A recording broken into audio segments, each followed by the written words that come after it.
That's fucking funny though. That is funny. I'm really glad that you're here to talk to me about Drake because I enjoyed Take Care. You know, like it's a good album, but I think well, I assume you saw the additional thoughts video where I talked about how yeah the Drake haters kind of got to me a little bit, right? But then Totally. And I yeah, think some of the fans got to me too because there's fans, and you know if you're a fan, you're gonna enjoy somebody, you're gonna hype them up and all this other stuff. But when people start saying the greatest of all time, the best to ever do it, completely changed the game, it's like, well, okay. So it's cool to it's cool to be able to sit down and talk with somebody in real time about Drake and just having a conversation about it, and because I've had experiences before where I wasn't really clicking with something, but then I talked to somebody who was totally into it, and then I went back and listened to it again. I go, oh, okay, now I get it a little bit more, you know? yeah. I mean, Drake is one of those guys, and you'll hear this from any Drake fan because it's true. Drake is one of those guys where it's like to it's cool to hate him, because I mean, of course he's the top guy. You're never gonna want to like the top guy, right? I mean, Yeah, I think right, right. that's just with anything. So I I totally recognize that a lot of the criticism comes from that point of view, which is sort of like an inherent bias we have. But I think like if you think of Take Care specifically and a couple of the mixtapes before then, just the content of it, Yeah, I think you can see the clear like Drake is sort of like the offspring of Kanye. It's sort of like, and I'm not saying in quality, but I'm saying in content. And so I okay. think like with Take Care, if you view it as sort of like that everyman sort of vibe that Kanye came out with, I'm just a regular guy, I'm doing X, Y, and Z. Yeah. The thing about Take Care is that Drake talks his shit as a super regular guy, right? And so Yeah. I remember like your criticism saying it's self-absorbed, which it absolutely is. Oh, Okay, it's good, it's good. I'm glad it wasn't like way off base on that one. no, it's decadent egoism, and, Okay. and that's awesome, right? And so it's like you see this the guy wheelchair Jimmy from Degrassi. Now he's talking about he likes a girl with a future and a past with I forget the line, but with a little bit of ass or Yeah, whatever. right, It's right, like right. Yeah. so I think like seeing that arc and seeing the success of it is the appeal of Drake, and at least for me, and then that's also the appeal of Take Care because it's also super emotional at some points. It Um, is. It is. And he does a good job at that. I feel like he does a good job of that like kind of like almost like a sorrowful, somber right. tone, you know? Like you can just picture a dude sitting in his room by itself at 2 o'clock in the morning, bumming out hard over Yeah, man, you know? It's kind of looking at the wall, yeah, yeah, yeah. Um, which I think presents the case as to or the maybe a logic as to why Drake is as big as he is because on Take Care especially you get a little bit of everything and I think the production I think you mentioned that in your additional thoughts video the production and your wife mentioned it too the Yeah. production was awesome Yeah, it's great. It really on is the good. record Yeah. but it like again it's a wide variety though so you have like the sort of boom bap type beat like over my dead body Yeah. or like Lord knows like some of the more traditional hip hop beats but like the the the through line for a lot of those like hip hop beats is that it brought back a Houston sound that had been gone since like I don't know like the early 2000s like Okay. Underground King is like a nod to UGK and like Pimp C Yeah, and and sort of he has a track, yeah, with yeah. The problem is I haven't heard that one. ah Underground King. So like with the Houston sound, I've only heard the first Outkast album. So I've barely even gotten into anything like Southern style, you know?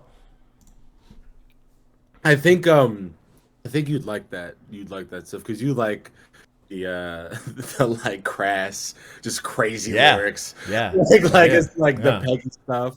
They get down, man. They have like a if you can, and I don't think it's worth like doing it on the channel just as a private listen. All Screwed Up Volume 2, DJ Screw. Oh, Oh my okay, gosh. okay, yeah. Like, I'll check that oh, out. it's Yeah, good. yeah, yeah.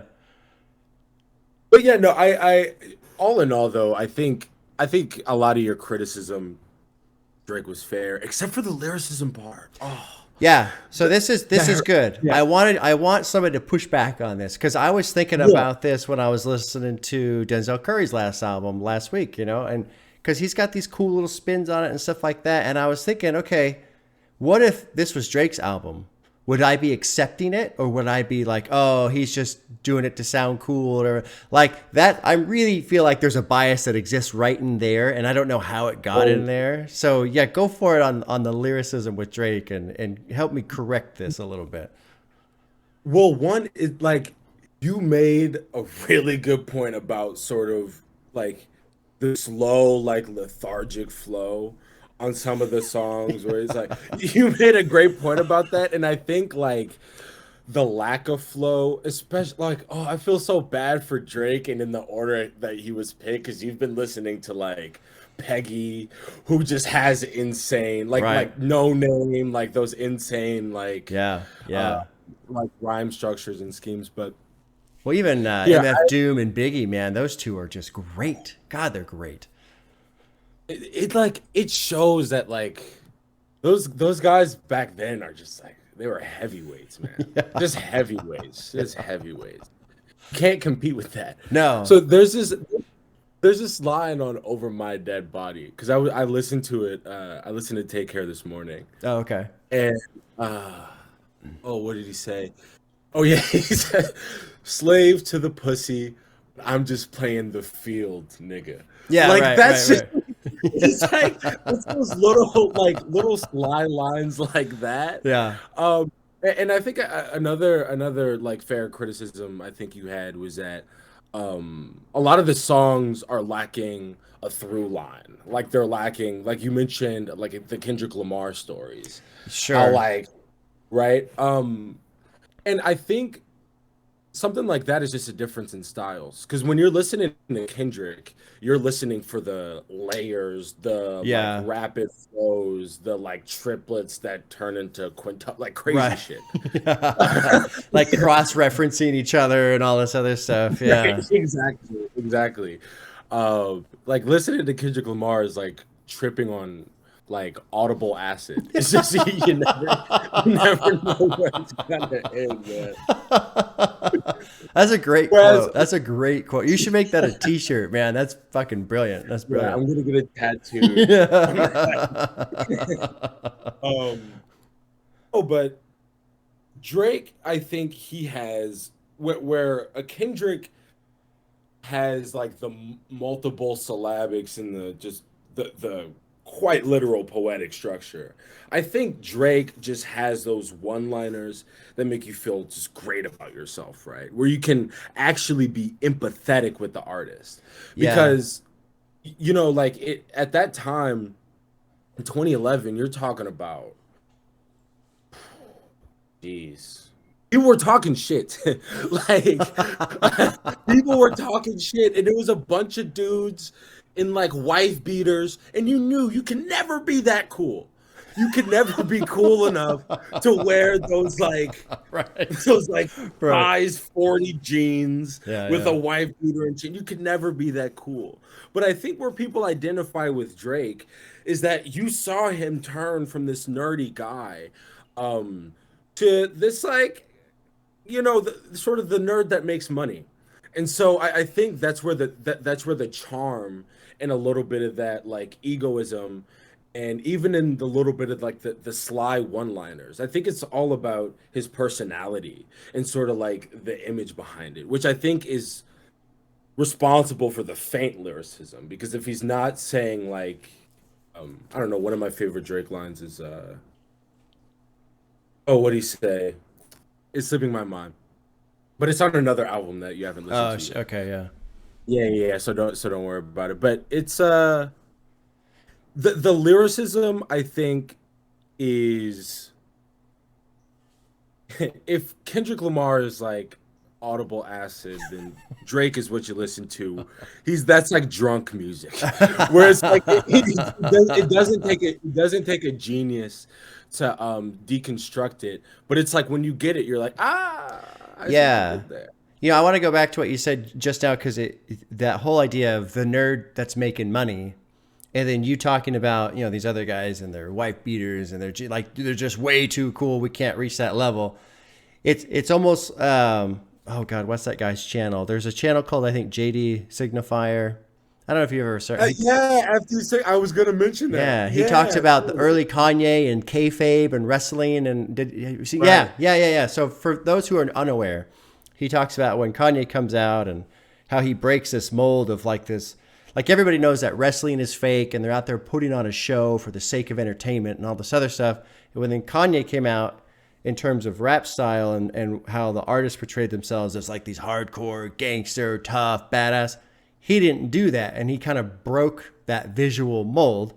And what you just said just now makes me think of the same thing. Like Drake kind of broke the visual mold of what you had to be and do to be cool and still get with the ladies and still be successful and all the other stuff. And so it kind of opened up the field a little bit for who felt like they could reach that level, if you want to call it that.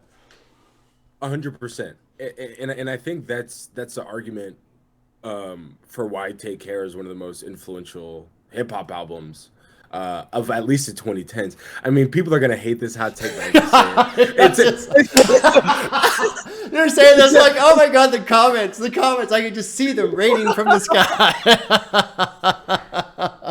If you want to talk about influential albums, Drake is top 3 possibly of all time. I'm sorry, I gotta say it. Yeah. Well, and I mean that was the thing too as I kept going through this journey and listening to all these artists, and I was always this question that would pop up every now and then: when are you gonna listen to Drake? When are you gonna listen to Drake? Because it's like whether or not you want to give the guy credit or acknowledge what he's done or you like his music, the fact remains he is up there. He's up there. He's sold tons and tons of records, millions of dollars, world tours. He's fucking done it all. He's done it all, whether you like it or not. It's like the people who hate Tom Brady. Well, tough shit. He's won all the Super Bowls, all of them. Exactly. So deal with it. Yeah. Exactly. And I'd like to refer to that to like this case is that the Tom Brady effect, where it's like you see this guy winning all these championships and you're like, fucking Drake. Fucking Drake. Wait, real quick, I just wanted to interject. So my friends, they threw me a Drake themed surprise birthday party, and they gave me this tapestry. That's amazing. Oh, that's amazing. That's amazing. Oh my god. No, but yeah, your criticisms are definitely fair. Well, that's good. That means I wasn't too poisoned beforehand going into it. But no, it is fun. I mean, it's neat when Tom Brady is kind of like that. There's other people that are like that, but it is always interesting how you get into certain elements of, I don't know, pop culture or sports, whatever. And there's always just that one controversial person for whatever reason. People can't just accept with comedy. Yeah. Well, and like a person that I always hate on, even though I have no reason for it, is Terrell Owens. He's a great wide receiver. Yeah. Go look at his numbers. Just go look at his numbers. But I always hate on him because of the stuff he did. But some of the stuff that he did, I even liked. Like when he was standing on the star in the Dallas Stadium and, Terrence Newman comes and plows him over. And shit. Moment. Yeah, it's just incredible. But it's like, I have no reason to hate on Terrell Owens as much as I do. Yet I do. It's just for some reason, Dude, I hate K-pop. Never listened to a K-pop song in my life. Are you aware like that like corner of music? I that's like the Korean pop bands, right? Yeah. I've never heard it, so I have no opinion on it. But I imagine I probably would not enjoy it that much. Right. Yeah, it's like, what do you? I guess the saying is true. It's lonely at the top. I mean, Yeah, once you lose so many like victory laps, the same thing happened with Kanye. I mean, the same thing is happening with Kanye, yeah, yeah, where even though he's like like publicly like yeah. harassing His hub. harassing ex-wife, Yeah, but it's still like a microscope. I think that these people have to deal with, and I mean they'll be fine, but I think they'll just go to sleep in a different mansion that night, and hopefully they can yeah, get exactly, exactly. them. They'll weep for the millions of dollars in their bank account and, and the sacrifice of being asked for an autograph. Oh No, man. yeah. I mean, what did you? I'm curious to know what you thought of the features on Take Care. I'm really excited to hear House of Balloons by The Weeknd Ooh, because yeah. I liked his feature on that. I liked his feature on Rodeo, which was Pray for Love, I think, on Rodeo, The Mhm. Weeknd. And I'm really, really curious to hear that album. That's going to come in May because, from what I understand, Take Care and House of Balloons kind of existed around the same time. And I'm curious to see. I feel like House of Balloons is going to expose my bias because if The Weeknd does something that's similar in sound and in style and in lyrics, and I love it, but then when Drake did it, I was like, oh, super critical. I think that's going to be an obvious exposure of bias there. But I've never really heard The Weeknd's music. I've heard his features, but not his music. So I'm curious to see how much different it is, if it's different at all, and so on. I think I think the one like similarity excuse me that you see is like in their production ish, but it's a very different album. The Oh, Weeknd okay. has been on a fucking tear recently. Yeah. It's crazy. Yeah. He's oh, and that's another thing about Drake. I mean, he introduced the world to Toronto in Right. in a way. He sort of has been like uplifting the arts community there. Which is cool. I It, like it when an artist will, if they spring up, then they can kind of pull up people from their area too. I think that's really cool. totally, totally, and I mean, he's been responsible for a lot of like local Toronto success. So there's a guy, I don't know if we'll ever get around to him, but Party Next Door, he signed to OVO, and actually, this is I think a good time to touch on the ghostwriting topic, because that's Yes. another Yeah. concept of it. So, just one thing about Take Care. The Weeknd was a writer and featured on 4 songs. And Take Care, but he in no way did he write the majority of the songs on there. But I will say a lot of the R&B cuts that you'll hear from Drake are absolutely totally written by somebody else. Oh, okay. So yeah, so Party Next Door is an artist that signed to Drake. He signed to OVO, and he's I think one of the more like revolutionary R&B artists of our time. He's like his talent is crazy. So he's written all of Drake's like huge Jamaican sounding so like I don't think he was responsible for Take Care, but I wouldn't be surprised if he had like a writing credit on that song, like the song itself with Rihanna. Oh, okay. Um but no, so I would say that all of Drake's rapping is written by Drake. I mean, you had the controversy with like Quentin Miller. That's when Meek Mill. Are you like hip to this like No, I beef? don't know any of this. So Oh, divulge as much awesome. as you're willing to share, because this is all all I've ever heard is, oh, supposedly there's been ghostwriting. I don't know anything about it. Totally. Yeah, so Meek Mill and Drake, they do a song together. And I forget what the catalyst was, but like Meek Mill, I think lost it. He went to Twitter and was like, Quentin Miller, who's this random artist, Quentin Miller writes for Drake, and here's a demo. And so he like Oh shit. sent a demo that Quentin Miller did, and it was like, yeah, no, Quentin Miller totally wrote that song. Like there was no denying it. Oh shit. Um, and like Drake responded to it, but ever with Back to Back, and so Back to Back was the big diss record. Oh, okay. Oh man, Drake absolutely.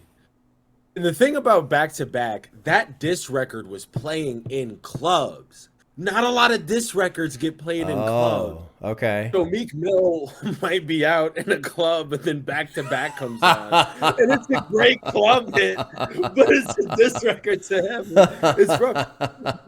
Drake's a super villain, and I think that's like one of my favorite parts of him is that like he knows. I think he's super self-aware of the reputation that he has, where you know people claim that he's ruined hip hop, that he's have you seen the FD Signifier video on Drake? I think I did, but I think so because I remember I've watched a couple of his videos and there was one where it's talking about Drake and he's coming up and then it cuts to Kendrick doing his freestyle and a backseat freestyle and it's like that's when Drake's career ended. I think that was a video. Yeah. So people make those claims, and I think looking at Drake as a departure from like the common archetype that we get as a rapper, I think that it's a it's an in defense of the kayfabe that we talked about earlier. Yeah. And I think people are really attached to the kayfabe, even though they ignore the fact that Lil Wayne, who's a blood, right? He was the one who like first signed Drake and first discovered Drake, in a label that I wouldn't necessarily say had a lot of those kayfabe guys, but Drake was certainly different from them because we haven't heard from those guys Yeah. since you know Young Money had their whole thing. So You know, it's interesting too with the kayfabe thing because going back to the wrestling's still wildly popular. It's doing just fine. Millions of fans on TV all the time. Like, yeah, nobody believes it's real. We all know it's scripted out and acted and whatever, but you can still enjoy it. And it starts to blur the line. It's really interesting because music, you've got like music on one side of the spectrum, and then you kind of blur into entertainment, and then you start to blur into like, you know, movies and stuff like that. And there's no real clear definition of art and entertainment because life mimics art and art mimics life, and you just get all these blurs and stuff like that. But I can go watch something that's entirely fictional, know it's all fucking CGI scripts, and love it. I can love it. Yeah. But then if I find out a person writing music didn't write the lyrics that they're singing, they're still singing it, but they didn't write the lyrics, all of a sudden I'm upset. And it's like, why? You know, like, well, how does that work? Why is there this differentiation between these two mediums and art forms and creations? Well, I think it comes down to like just the different, and that's the beauty of hip hop, right? Is that there are so many like schools of hip hop that a person can subscribe to. So you have your hip hop purists who expect that like straight up grimy shit, that Biggie Small shit, that like you know, that's a school. But also you have a school of people who just want to enjoy hip hop for hip hop, right? And so I think what hip hop for hip hop lends itself to is having ghostwriters, is chasing that number one record. But even like there's this funny like ghostwriting story about Kanye that T-Pain actually told. Oh, really? So there's a line on Dark Twisted Fantasy where T-Pain goes, or where Kanye goes, too many Urkels on your team, that's why your win's low. Yeah. So according to T-Pain showed Kanye a T-Pain song with that line on it, and Kanye was like, "You need to take that out. That shit is whack." And then it popped up on My Beautiful Dark. Oh my god! Right? Oh my god! Oh my god! If you think about it as a competition in that way, you know, it's like Yeah. I think hip hop is a competition of throwing blows. It's a competition of who's the best, and you know, if it takes someone else writing your music to be the best, does that take away artistic integrity? I don't know. I mean, do we hate Denzel Washington because Quentin, or do we hate, Samuel Jackson because Quentin Tarantino wrote Pulp Fiction? Right, Are we right. calling that Yeah, bullshit? Right? right. I don't know. Yeah, one of the things I know for sure, like in terms of my own ability to enjoy music, like when I hear stories about, I think it was the song called Umbrella that Rihanna did, and when that song was made, there was this fight between not Rihanna and Britney Spears, but the handlers, the camps that handle these two artists arguing over who gets to buy the song so that they can use it to become a star and all this other stuff. And I was like, this isn't even music anymore. It's like you're trying to assemble a hot rod. I need those hot parts for my car so my car can be the fastest one or something like that. Like it just seems very strange to hear something like that. And then two, like if I take an album like Frank Ocean's Blonde, and obviously very deep, powerful music, introspective, he's tearing himself apart, he's really digging into what he's saying. If I was to find out, oh yeah, it was all bullshit, it would, like, I don't even want to say it would shatter the illusion. It would just shatter what it is completely, because I can buy into that album so much because I feel like what's being expressed is true, raw emotion. And so if I somehow found out that wasn't the case, oh yeah, no, somebody else wrote it and I thought that was good and we were just fucking around and whatever, it's like, it just ruins it for me. Well, there's one song, Godspeed, on Blonde that's written by a guy named James Blake.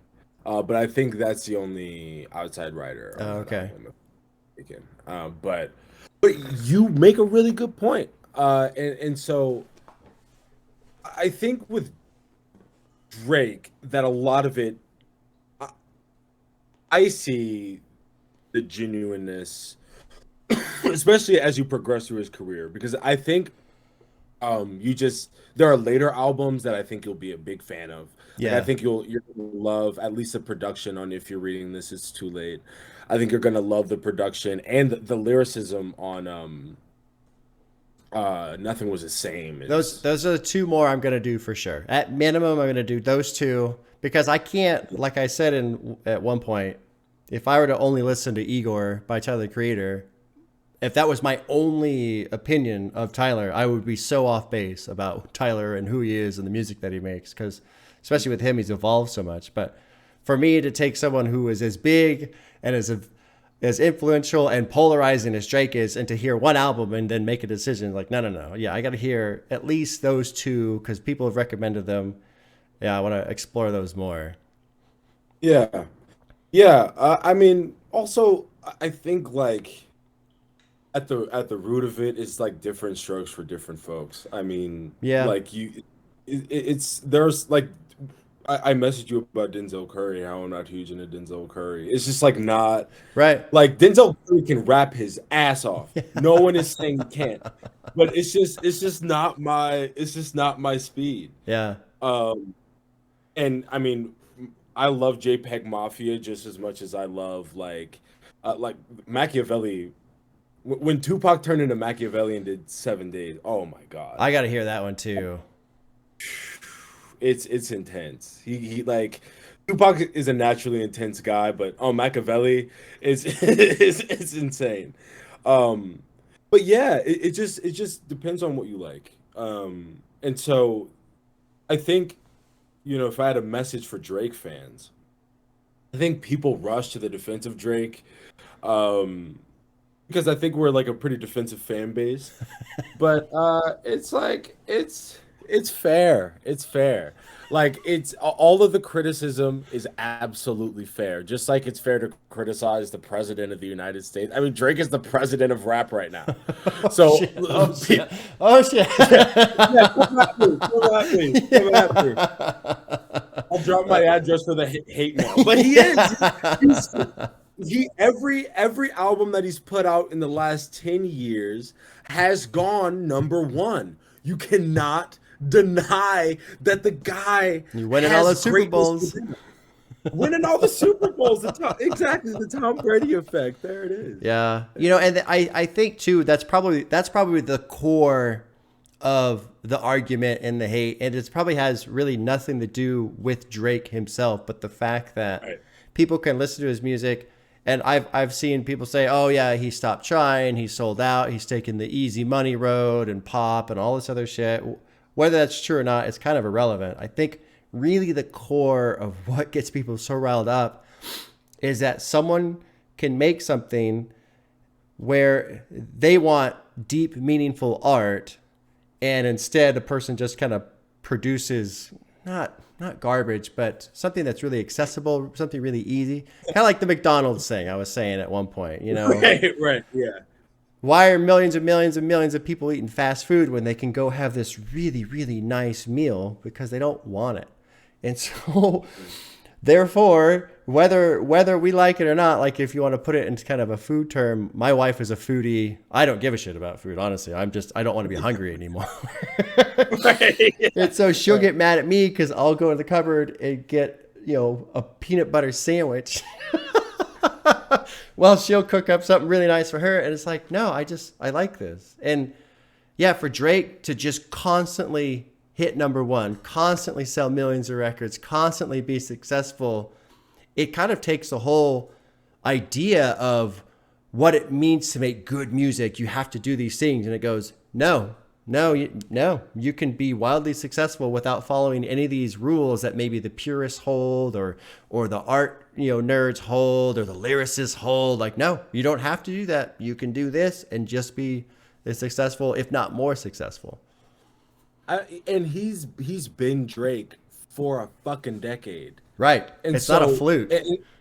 Yeah, it's like it's and that I think is the difficulty of, like, it's a guy who made One Dance or like any of his popular songs. He shouldn't be able to rap. He shouldn't be able to rap. But I think as you get deeper into Drake, I think you'll come to sort of how you always say you have to settle into his sound. Yeah. I think less so than settling into his sound with Drake, it's more of settling into the personality. Because quite frankly, that's what you're gonna get. You're gonna get personality way more than you're gonna get lyricism. But I think, like, I'm not downplaying his lyricism because I think some of the bars and the emotions that he put on the ride. I mean, it's corny, but I'm at TSA. They gave me a pat down, and they just keep on saying that they feel you, nigga. Like, of course, yeah. Right? It's like, oh, well, Right. well, great. But it's like the point of that song, just like it going into like a deeper analytical aspect, is that this is a guy. And maybe it's not even all that deep, right? And maybe that's the point. But this is a guy who's like dealing with pop fame, one of the first pop rap artists that's not fucking like Black Eyed Peas or something, right? Sure. So it's like breaking this mold is hard because sort of I don't know if you're like hip to Lil Pump, but when Lil Pump and Lil Yachty, when those guys first hit the scene, it was plenty of people saying, oh, "Who? Come on! Like, what are we doing with these rainbow-haired cornballs? Like, this is, you know." But now you look and everyone has rainbow hair, right? I mean, I won't say Juice World, but like take any given artist that came up between 2014 and 2018. Most of those guys are regular guys. Yeah. Most of them are Sure. like didn't have like roots in the streets or anything. And so I think a lot of if Drake had to break the kayfabe, then he's a pioneer in that aspect. And I think we'd be remiss not to at least give the man his flowers and say that he's changed hip hop and he changed what hip hop looks like. Yeah. Forever. Yeah, and whether you like it or not, I mean, that's all it is to it, whether you like it or not. I'm going to take a completely 90-degree turn right here. And have you ever seen the movie Moneyball, the baseball movie with Brad Pitt. Yeah. Towards the end, when he goes to meet with the owner of the Red Sox and they're talking a little bit, and the owner's telling him, well, you know, you're the first one to do this. The first guy through the wall always takes it on the teeth. You know, the first one to like change things always takes it on the teeth. And when you were describing that just now, I was thinking about that line from the movie, because it is true. The first person to come through and really shake things up, they're the one that just get beat down the most, because it's change, and most structures don't like change. They don't want change. But, you know, here you go. And it's happened. And then when you start talking about pop, I started thinking about Lady Gaga. And I'm not a huge Lady Gaga fan in the sense of I haven't really listened to her music. I don't really listen to pop, and I don't know where she exists in the genre realms and stuff. But the fact that she blew up at age like 20 or 19 or some shit like that. And I remember early in her career, she's wearing all the crazy dresses and all this crazy stuff. And I remember watching her grow and thinking, as she's grown older and kind of come out of her shell, I always started to feel like that all the crazy wild stuff that she was doing in the public eye was more or less a wall to try and separate herself, her real actual person, from this insanity of being a massive pop star, you know? And so it's not her in the public eye. It's this crazy lady in a meat dress doing whatever. It's not her in the public eye, you know? And then as she has adjusted and learned to control that world and that realm, she's kind of dialed down, not the craziness, but she's lowered that wall. And now she can actually kind of be her out in public, and she doesn't have to worry about shielding herself. Like, she can handle it now. And I wonder, you know, with Drake, I don't know how old he was when he made it big, but I'm assuming he was fairly young. And Early 20s. Yeah, I can't imagine. I just can't imagine. All of a sudden, boom, millions of dollars, widespread fame. You're touring the world. Rapper in the world. Yeah, it's nuts. I don't know how you handle it. I don't know how you handle it. And then on top of that, at least with Lady Gaga, I don't really think people were necessarily criticizing her musical abilities. But then to be Drake and just like, well, now all the hip hop people hate you too because you're successful. Right. Yeah. Fuck, yeah. Man. I mean, and I think you're gonna witness that change on Nothing Was the Same, because if Take Care is that just like decadent pop, it is what it is. Sure. Which is like you're gonna like it. You can't help but to dance to it. You can't help but to listen to an album. If that's what Take Care is, I think Nothing Was the Same. That's gonna be, I think, way more your speed. Just judging. That's my prediction. Sure. Just judging by the stuff that you like. Yeah. But I still think that Take Care has its like. I mean, you said it's good, and I think at the very least, it's good. It's good for me. It's my favorite Drake album because it's. I think we get the. When it comes to the like R&B cuts on that album, I think we get the best R&B cuts, and I personally think that's when Drake is at some of his best. But then, like, he starts to get lyrical later on in his career in ways you're gonna be like, holy shit. Okay, yeah. No, his R&B stuff. I forget. I've got the album open in front of me here, but what was it? Oh God, I can't remember. Oh, Cameras, Good Ones. That was good. Oh, yeah. I like that one quite a bit. Yeah, when he does get into that really slow, dark, moody style, you can really feel it. Like that's I had a couple of people message me saying, "Man, you know, what there's one too where he's talking, maybe it was Cameras and Good Ones, where like, yeah, he gets back from the club and he's missing his old girlfriend and all that kind of stuff. And I've had people message. I think that might be Marvin's Room, maybe. Oh yeah, Marvin's Room. That's that one. Yeah, that's that one. But people were talking to me like, no, man, you don't understand. Like, I just broken up with my girlfriend and I couldn't sleep, and I would just listen to that song, and it was just like I was feeling everything he was saying. So yeah, when he does get into that area, I can definitely feel it click there. I'm excited, honestly. I mean, it's just funny. It's funny how I've never seen anybody have this kind of conversation around, Kendrick Lamar or Tupac or whatever. Like everybody else just gets to exist where they exist for the most part, aside from the obvious, comparisons and rankings and whatever. But everyone feels like, okay, that's that artist, that's this artist. But when it comes to Drake, man, it's just like, no, he's here. No, he's here. Yeah. Drake is like, I don't know. You're a rock guy. What's like the biggest, but also most bullshit like rock group that was like big? Or that is the group I always think of. A more modern one, there's one called Imagine Dragons, but I don't really listen to them that much, and I know people like to hate on them. Nickelback was always one people love to hate on. But the one this will be my hot take for the video. The one I always was bothered with was Guns N' Roses. And the tricky thing with Guns N' Roses was they made really, really, really good fucking music. I mean, God, you listen to Appetite to Destruction or Use Your Illusion 1 and 2, and they're killer albums, and they're just massive. Back in the 90s or 80s, they were just massive, massive band. But Axl Rose was such a fucking jerk off back then, man. It was just like, God, man. I couldn't stomach the guy at all. And I was a little kid, and this was before the internet and all that shit. And so, like, I have no awareness of it in terms of, it's not like now where I can go and read about everything that's happening in real time, whatever. I was, a kid or maybe early teenager, and just like, Jesus, you hear shit about on the news, what he's doing. Like, bro. Like, for example, so here's an epic Guns N' Roses Axl Rose story. Whenever it was, maybe it was late 80s or early 90s, they went on tour with Metallica. And so this was just like the mega, mega, mega tour, because Metallica was fucking massive then. Guns N' Roses was massive then.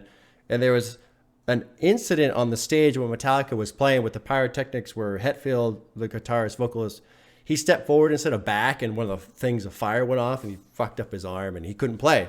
So the band had to walk off the stage like, hey, man, sorry, he's hurt. Guns N' Roses is going to come on. And I think they came on and did 2 songs and then left the stage. And Axl Rose is backstage drinking champagne, smoking cigarettes, going, I can't sing, my voice hurts. Like, what the fuck are you? And there was like a riot and all this shit. Like, I mean, everything just fucking came unhinged. Like, the fans were just furious because they didn't see any music, basically. And it's like, you're just back there smoking a cigarette and you're not going to go sing because your voice hurts. You fucking kidding me, man? Yeah. That's insane. Yeah. It's insane.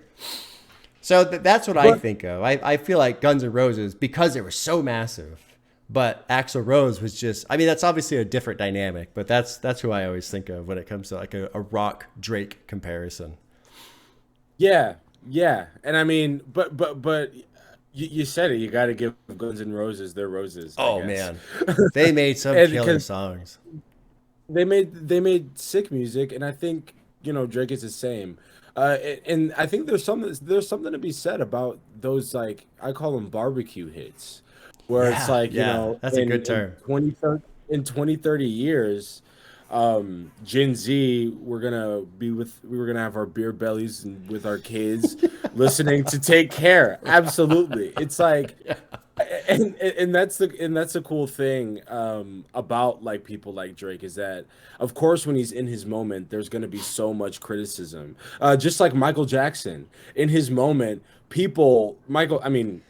Michael Jackson was responsible for a lot of the problems that Michael Jackson got into, but it was still a lot of like controversy around it. Yeah. We're still listening to Billie Jean and Smooth Criminal, right? Right. And so I think with these figures, whenever they're in their moment, of course they're gonna get tomatoes thrown at them, but the real appreciation will come later on down the road. And I say that as if Drake didn't do 1 billion streams in 1 week on one album.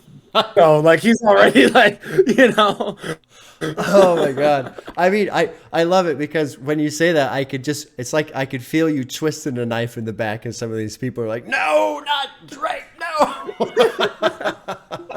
Exactly. Is that fucking legit? He did 1 billion streams in 1 week? Yeah, and it was on like at least my least favorite Drake album. Wow. Because it was nuts. It was on Scorpion. It came out, and a week later, 1 billion streams. I mean, Hotline Bling one of his like just mega, just unfair hits. It was just fucking everywhere. I think that has like 1.8 billion God on damn, dude, that's YouTube. crazy. He's nuts. It's like That's who's crazy. putting up those numbers? Yeah, you can't deny that. You just can't unless he's You got like a can't. bot farm set up somewhere. Exactly. I mean, like I say this at parties all the time because people hate it when I get like the aux or the Bluetooth. I am playing fucking Drake. You bet your ass because everyone knows Drake and I like him, so that's what I'm gonna play. Yeah. But you know, people are like, oh really, dude, are you playing Drake? And I'm like, fucking absolutely. And you can hate like you could hate him, but I'm sure that a person's played Hotline Bling at least once. Yeah, right. I bet you a person has played at least 20 different Drake songs at least one time. It's like hating Drake is like walking in a maze. You're just gonna get to a wall because there's gonna come a point where you're gonna have to hear him or you're gonna have to play him. It's just Oh. Big Brother is watching and he looks like Drake. So it's like Oh my this god, is dude. futile. This is hilarious. This is fucking hilarious. I love it.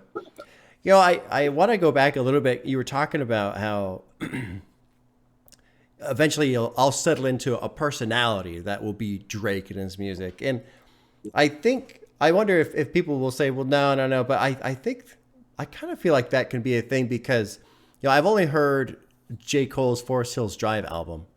And I like that album. That's a good album. But I definitely did feel a personality in that album. And it was interesting just because as I learned more about J. Cole and listening to the music and the lyrics and some of the stories that he was telling, the messages he was putting out there and stuff, I was like, this guy is just super chill, super down to earth, not worried about a whole lot of things. You know, he's trying to focus on what he feels is important and what's worth, you know, living for and all this other stuff.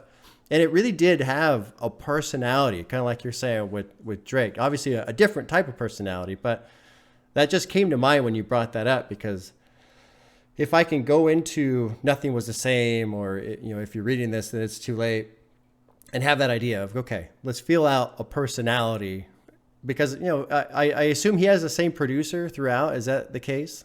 Really? Yeah. Yeah.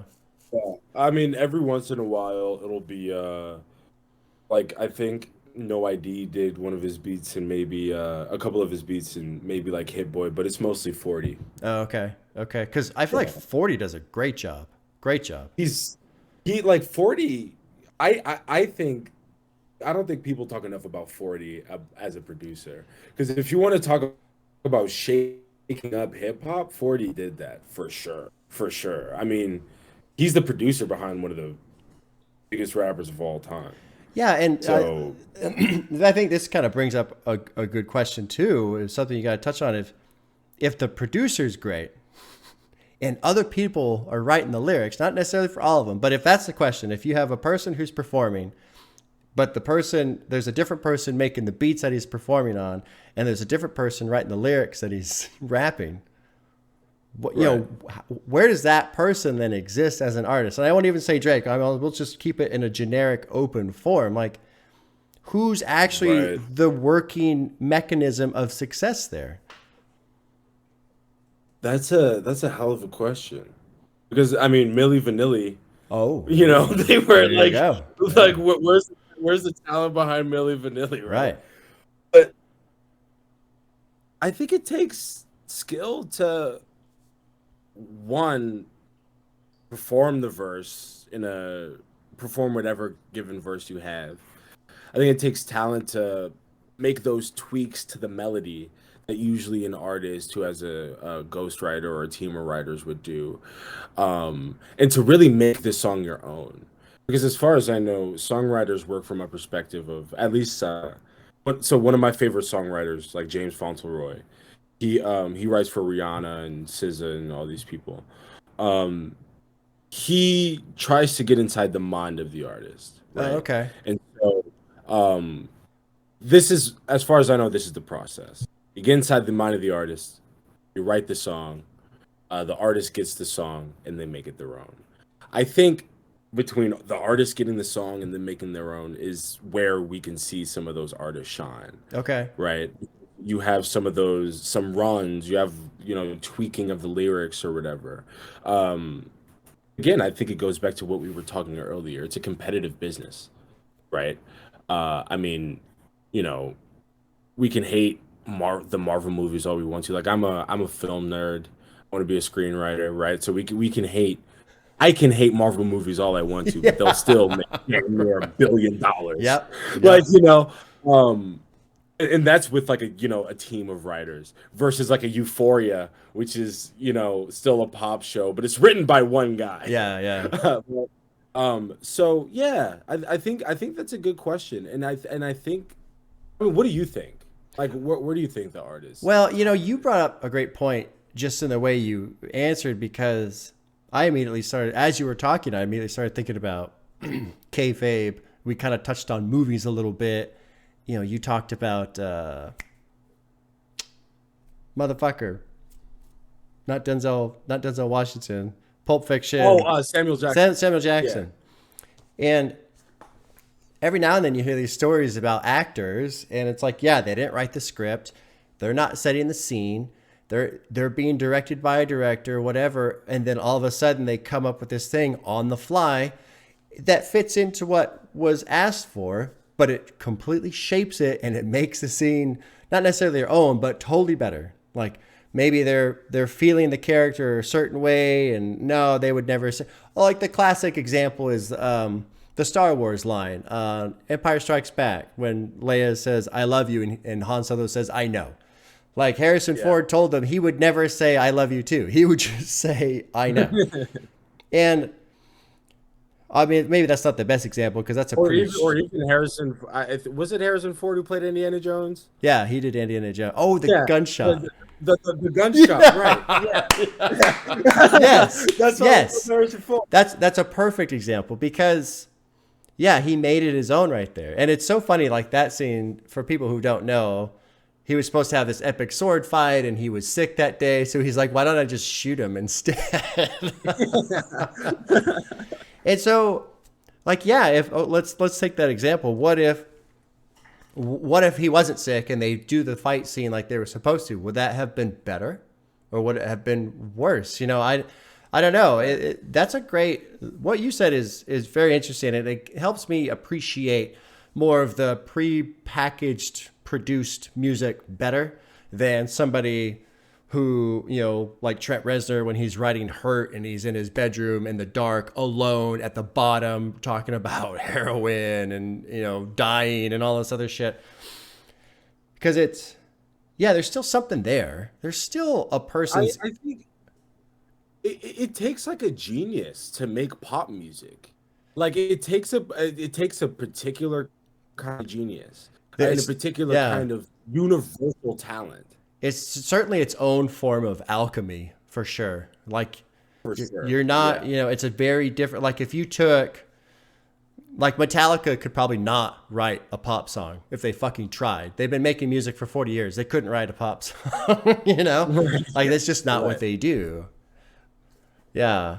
It is, and I mean, I feel like we can just keep going and going and going. Literally, yeah. Oh boy, yeah. Music is like rich in that way, because you get to have these opinions on what art is. And it's awesome. Yeah, and there's like a multi layers of subjectivity, because there's the opinion on the music itself. There's the opinion on how it's formed and how it should be formed, and there's the opinion of like the personal qualities that feed into it and all this shit, man. But I mean, I think a good example of that. So my first time ever listening to Death Grips, my friend, he was like, "Hey man, I got this extra ticket to this like concert. Do you want to come?" And hold on. You saw them the first time you ever saw them was live. That was the first time you heard them? Yeah. Oh my god. No, the first time I ever heard them. Oh my when god. I saw them. And so it was hilarious, because Ministry, they were opening for Ministry. Yeah.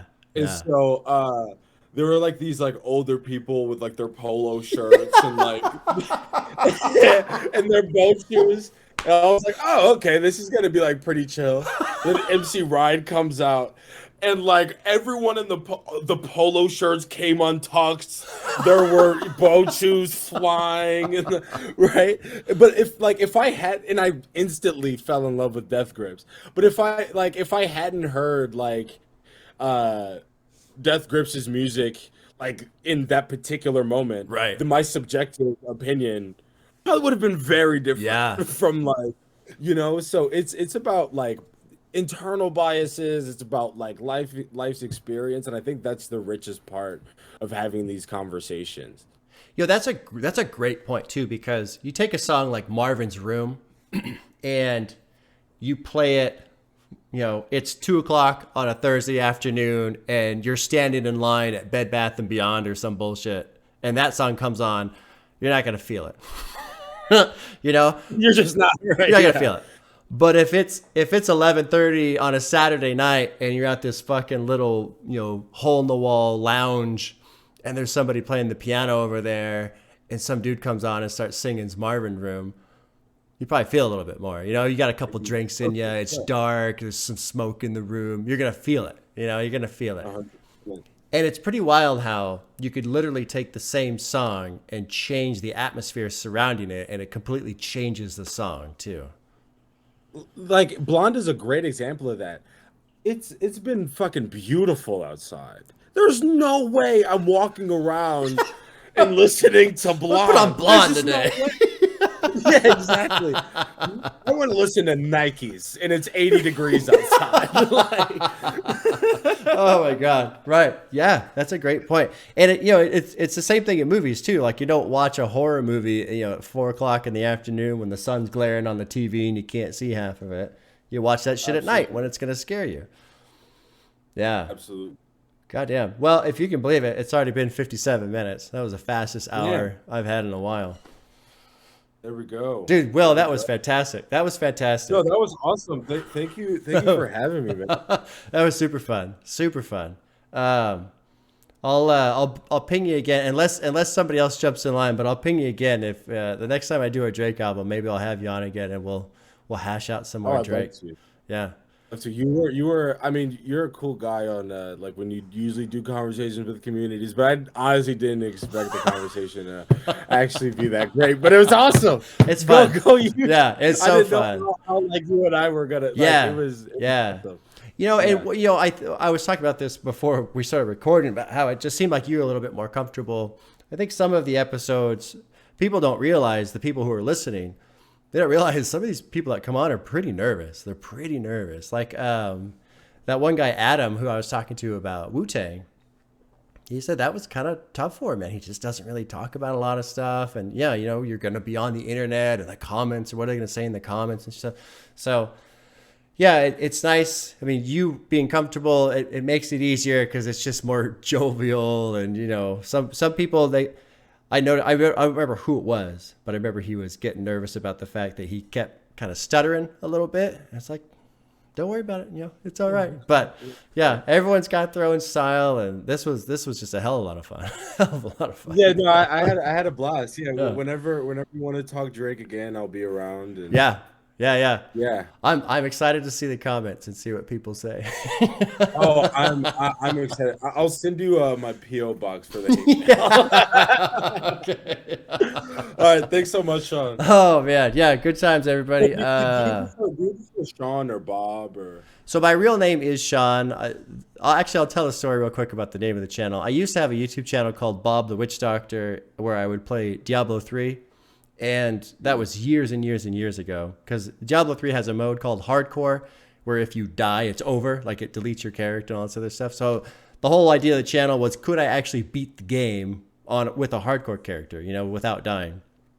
But they kept changing the game and they made it easier, and it lost steam. And so when I remade the channel, or when I made this channel, I had no idea what to do.